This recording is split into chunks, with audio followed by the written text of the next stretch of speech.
Sorry. ఇవాళ topic ఏంటి అంటే అనసూయ గురించి.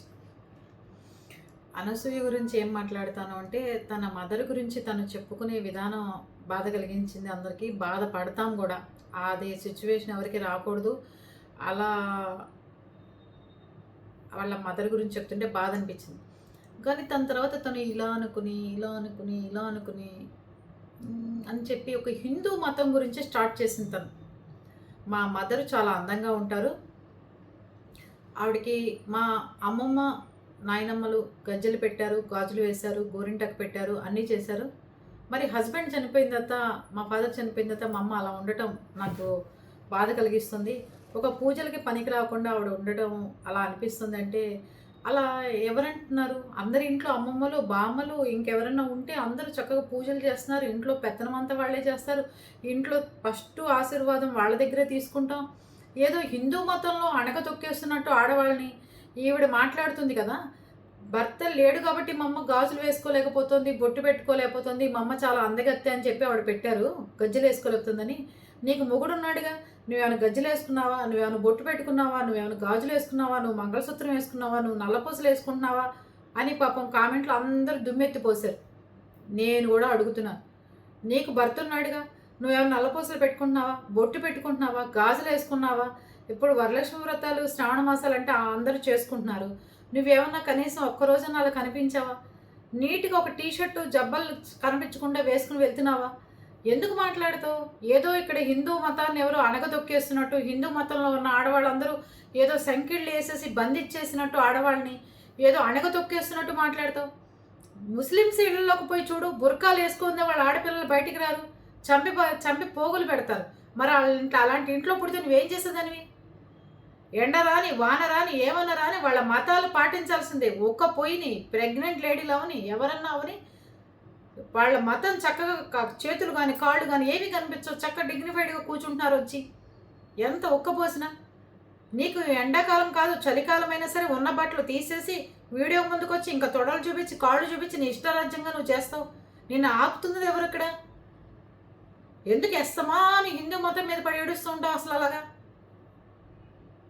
ఇక్కడ ఏదో ఇంతకుముందులాగా భర్త చనిపోగానే భార్యలను కూడా తీసుకెళ్ళి నిప్పుల్లో వేసేసినట్టుగా ఇప్పుడు ఏదో మీ అమ్మగారికి అన్యాయం జరిగిపోయి, అసలు అమ్మకు అలా జరగడం అనేది బాధాకరమైన విషయం. ఎవరి అమ్మ అయినా సరే బాధాకరమైన విషయం. కానీ నువ్వు మాట్లాడేది ఎలా ఉందంటే, అసలు ఎవరు పెట్టారు? ఏ రాజ్యాంగంలో రాసింది? అంబేద్కర్ గారు రాజ్యాంగం రాసినట్టు దీనికి కూడా ఎవడన్నా రాజ్యాంగం రాస్తే విమర్శిస్తావు నువ్వు, అంతే కదా? అంబేద్కర్ గారు రాజ్యాంగం రాస్తే మనందరం ఫాలో అవుతాం ఏదైనా సరే. కానీ దీనికి ఎవరన్నా రాజ్యాంగం రాస్తే నువ్వు ఫాలో అవ్వు. ఏంటి బాధ? ఎవరు పూజ చేద్దన్నారు? చక్కగా మా ఇంట్లో మా నాయనమ్మలు, అమ్మమ్మలు, బామ్మలు అందరూ వాళ్ళే చేసేవాళ్ళు పూజలు. మా అత్తగారు, మా పెద్దత్తగారులు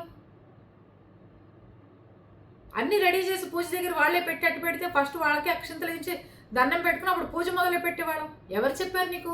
వాళ్ళని ఏదో తక్కువ చూస్తున్నట్టు నువ్వు బిల్డప్లు ఇస్తావు. అసలు ఎంత నీచంగా మాట్లాడుతుందంటే హిందూ మతం గురించి.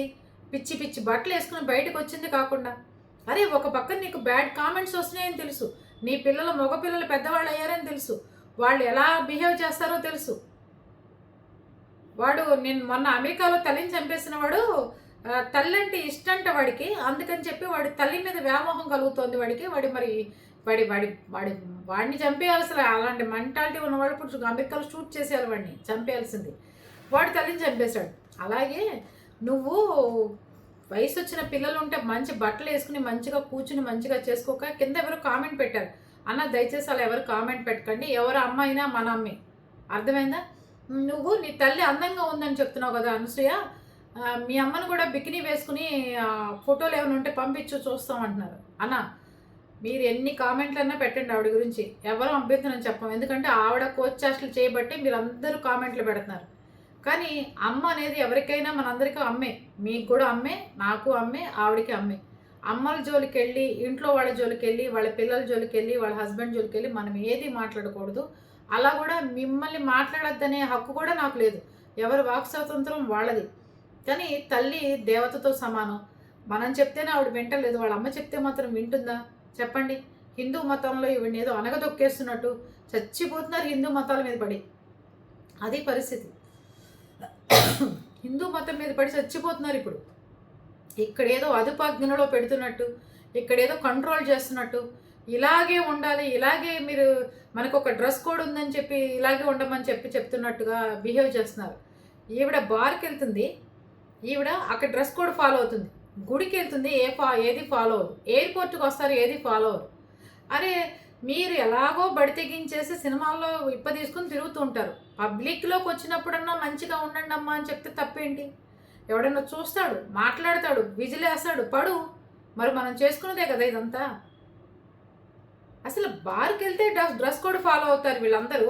గుళ్ళకు వచ్చినా, లేకపోతే ఇట్లా పేరెంట్ టాన్కి వెళ్ళినా, వరలక్ష్మి వ్రతం చేసుకున్నా, లేకపోతే వాయినాలు తీసుకోవడానికి వచ్చినా, వరలక్ష్మి వ్రతం చేస్తున్న వాళ్ళైనా వీపుకి అంత పెద్ద పెద్ద కిటికీలు, అరమర్లు, తలుపులు అన్నీ పెట్టిస్తారు ఆ జాకెట్కి, పెద్ద పెద్దవి. ఆ రోజున సాంప్రదాయంగా వేసుకోండి.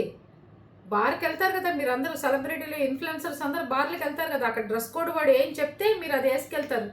నల్ల డ్రెస్ అంటే నల్ల డ్రెస్ వేస్తారు, వాడు షూ వేసుకురావాలంటే షూ వేసుకెళ్తారు, లేకపోతే వాడు రాని వాడు పంపించేస్తాడు. అదే గుడి దగ్గర కనుక ఎవడన్నా పంపించేస్తే పెద్ద పెద్ద రచ్చలు జరిగిపోతాయి. Direct video calls, WhatsApp calls, లైవ్లు ఎన్నెన్నో జరుగుతాయి. అదే ఒక బార్ దగ్గర ఒక మనిషిని రావద్దు అని వాడు వెనక పంపించాడు అనుకోండి, నువ్వు చెప్పులు వేసుకొచ్చావు పంపించేశాడు అనుకోండి, ఎవడు ఏమి చెప్పడు, ఎవడు ఏమి అక్కడ లైవ్లు పెట్టరు. అదే గుళ్ళ దగ్గర మాత్రం ఆచారాలు పాటించండి అంటే ఈ అమ్మలక్కలకి బాధ వచ్చేస్తుంది. సనాతన ధర్మాన్ని కాపాడండి అంటే బాధ వచ్చేస్తుంది. అంతకుముందు ఎందుకు పెట్టారంటే చిన్న చిన్న వయసులో ఏజ్ ఎక్కువ ఉన్న వాళ్ళకి చిన్నపిల్లల్ని ఇచ్చి రెండో పెళ్ళని ఆ పెళ్ళని చేసేవాళ్ళు. వీళ్ళేమో చిన్న వయసులో ఉండేవాళ్ళు. వాళ్ళకి గనక అలా లేకపోతే బయట ఉన్న మగవాళ్ళు వీళ్ళని ఏదన్నా ఈవిడ అందంగా ఉందని, ఈవిడికి ఇంకా ఆవిడకి ఏంటంటే నాకు ఏదీ లేదు, నా భర్తే సర్వస్వం, నేను అందుకే ఇట్లా మూడుబారిపోయిన జీవితంలాగా ఉండదలుచుకున్నాను అని చెప్పి అప్పుడు సంకేతాలు అవి కాబట్టి ఇచ్చారు. ఇప్పుడు మొగుడు పోకముందే పెళ్లి చేసుకుంటున్నారు, మొగుడు ఉండంగానే వెళ్తున్నారు, మొగుడు ఉండంగానే గాజులు, బొట్లు ఏవీ లేకుండా, మంగళసూత్రాలు లేకుండా తిరుగుతున్నారు. సమాజం ఎవరిని తప్పు పట్టట్లేదు. ఎక్కడ తప్పు పడుతుంది?